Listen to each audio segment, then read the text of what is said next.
découvrir notre métier, ça nous permet de nous remettre en question, de déconstruire effectivement des choses que l'on a pu apprendre à l'école ou apprendre en stage. Pouvoir se re-questionner là-dessus au moment où on va venir transmettre ces idées-là, ça nous permet de se renouveler en permanence. Donc tu fais tes 3 côtés, ensuite on tourne et on fait le dernier côté. Ok.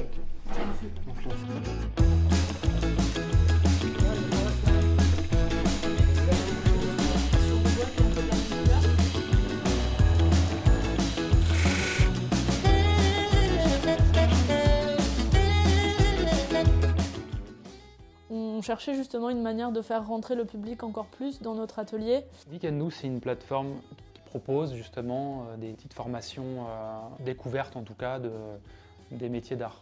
Après on va utiliser le lapidaire, tu connais le lapidaire dans la machine qui est là-bas?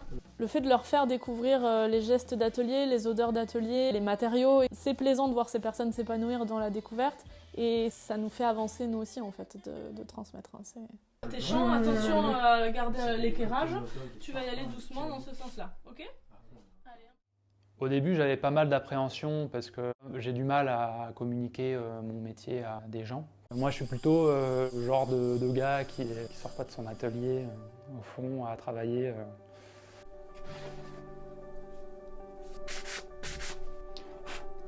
À force de communiquer sur son savoir-faire, ça a débloqué pas mal de choses, notamment la pédagogie. Vous voyez la différence avec le canage traditionnel, où là on tisse brin par brin. Le temps de travail est beaucoup plus élevé là-dessus que sur un mécanique. Ouais. Si on peut créer des vocations, franchement, c'est le top. Et Weekendoo, ça marche bien pour ça, quoi. En tout cas, j'espère qu'on apporte une ouverture sur des métiers possibles.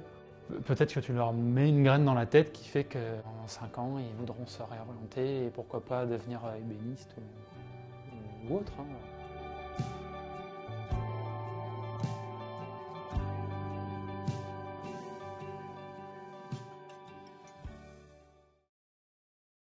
Exactement, on est sur du filet, alors c'est des petites baguettes de laiton effectivement où on est quasiment sur du bronze.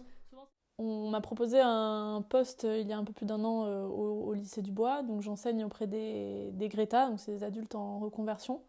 Oui, c'est ça. Réduire la feuille. C'est ça.